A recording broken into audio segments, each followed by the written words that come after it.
हमारे साथ मौजूद हैं टीम अन्ना के अहम सदस्य कुमार विश्वास जी। उनसे जानेंगे कि टीम अन्ना का अगला स्टैंड क्या होने वाला है। कुमार विश्वास जी, पूरे देश को इंतजार है कि टीम अन्ना अगला क्या फैसला लेने वाली है। काफ़ी इंतजार हो गया लोगों का।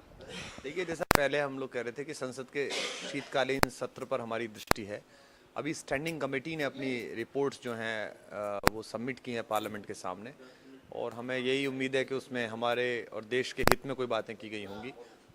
पार्लियामेंट उस पर एक बहस करे, पूरा देश उसे देखे, हम भी उसे देखेंगे, और उसके अनुसार ही आंदोलन के अगले चरण की भूमिका तय की जाएगी। ये दीवाना तो कहता ही रहता है कि भाई भ्रष्टाचार मिटा दो, लेकिन जो नेता हैं वो तो समझने को तैयार नहीं है। नहीं समझ रहे हैं, नहीं समझ रहे होते तो ना तो हमारी वो कमेटी जो बनाई थी 5 लोगों की वो बनती, ना ये होता। भाई आपको भी याद है, कमेटी में बैठे बहुत सारी बहसें हुई, उसके बाद अपना एजेंडा लेके वो अंदर चले गए और कहा कि हमें दुख है कि हम ऐसे लोगों के साथ बैठे और हम कोई आगे से बात नहीं करेंगे। हम फिर रामलीला मैदान में जाके बैठ गए दीवानों की तरह, पागलों की तरह।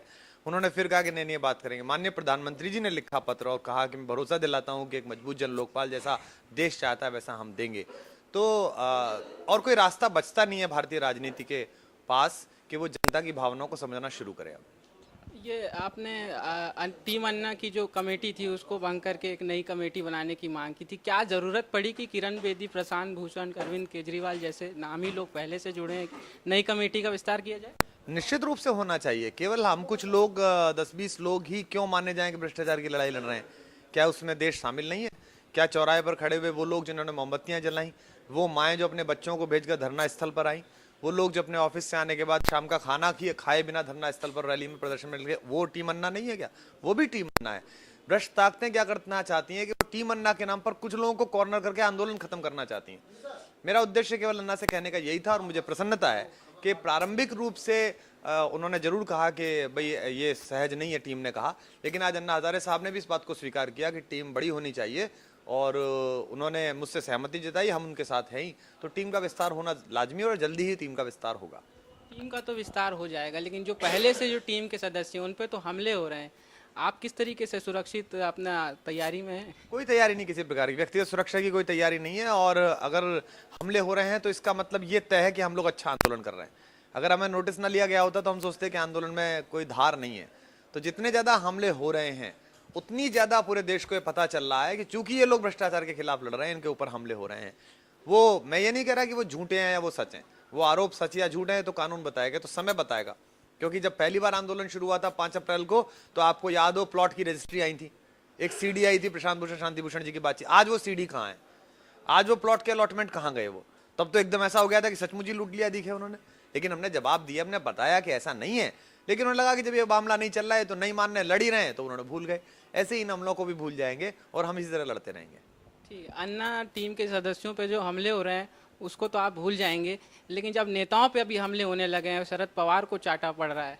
देखिए, शरद पवार जी पर जो हमला हुआ वो निंदनीय है, और किसी भी व्यक्ति को देश का कानून हाथ में लेने की इजाजत नहीं है। और शरद पवार एनसीपी के नेता नहीं है। शरद पवार कृषि मंत्री जो है वो एनसीपी के नहीं है, वो भारत के कृषि मंत्री हैं। वो भारत की कृषि व्यवस्था को प्रतिनिधित्व देते हैं। तो उनसे अगर असहमति है तो उनसे उनके हिसाब से बात कही जाए, धरना किया जाए, प्रदर्शन किया जाए, और जो लोकतांत्रिक तरीका है। लेकिन हाँ, इन हमलों से, इन चांटों से, इन सड़क पर जवाब मांगने वाली प्रवृत्तियों से राजनेताओं को भी सोचना पड़ेगा कि जनता अब उनसे जवाब चाहती है। इसलिए इससे पहले कि जनता का एक समूह लोगों से प्रभावित होकर कुछ गलत करना शुरू कर दे जिससे लोकतंत्र खतरे में पड़े, लोकतंत्र पर धब्बा लगे, इससे पहले उन्हें अपने विषय में और देश के विषय में सोचना और गंभीरता से पड़ेगा। स्वामी अग्निवेश को अपना चरित्र साफ दिखाने के लिए बिग बॉस में जाना पड़ा। उसके बाद वो वहाँ पे कहते हैं कि हम वापस जाके अन्ना जी से माफ़ी मांगेंगे, कुमार विश्वास जी से माफ़ी मांगेंगे और हमको ज़रूर उनमें आसरा मिल जाएगा। देखिए, स्वामी जी अपने मन के स्वामी है। स्वामी शब्द का मतलब ही है जो किसी और की इच्छा में न चलता हो, अपना स्वामी खुद हो। वो उनका व्यक्तिगत निर्णय था कि वहाँ गए, मुझे सच का सामना का बुलावा आया तो मैंने मना कर दिया। मुझे लगा कि जन लोकपाल मुख्य मुद्दा है, उससे ध्यान डाइवर्ट नहीं हो जाना चाहिए। स्वामी जी अभी तक तो ना लौट के आए, ना उनसे कोई बात हुई है। एक आध बार वो चैनल में मिले हैं, वहाँ सामान्य बातचीत होकर उनसे चले गए हैं। वो अपनी मर्जी से गए हैं, आएंगे तो अपनी मर्जी से आएंगे। सच का सामना करने से क्या डरते हैं कुमार विश्वास? नहीं, बिल्कुल नहीं डरते सच का सामना। लेकिन मेरी व्यक्तिगत जिंदगी में मैंने कब पहली बार चुम्बन लिया था और कब किसके साथ अफेयर हुआ था, अगर इन बातचीतों के ज्यादा चर्चा में आने से जन लोकपाल की बहस कमजोर पड़ती हो तो लोकप्रियता ऐसी क्या, ऐसा भी पैसा क्या। जो बिग सिनर्जी ने और स्टार ने प्रपोजल भेजा है वो 1 करोड़ रुपए का भेजा है कि 1 करोड़ रुपए का प्राइज मनी है। उसमें 1 करोड़ रुपया महत्वपूर्ण नहीं है। 121 करोड़ लोगों की भावनाएं इस समय महत्वपूर्ण है। तो मैंने उनको यही लिखा है कि इस समय मैं भाग नहीं ले सकता हूं, जन लोकपाल आंदोलन एक सही जगह पर पहुंच जाए, उसके बाद आप मुझे कहीं भी बुलाइए, मैं आ जाऊंगा। अच्छा, कोर कमेटी का विस्तार कब तक हो पाएगा? काफ़ी इंतजार कर रहे हैं लोग। मेरे ख्याल से अगली जो कोर कमेटी की मीटिंग होने वाली है, अभी शायद संसद के सत्र के आखिरी दिनों में, उसमें यह प्रस्ताव पास होगा कि कितने लोगों की संख्या होनी चाहिए और किन किन जगहों से लोग होने चाहिए।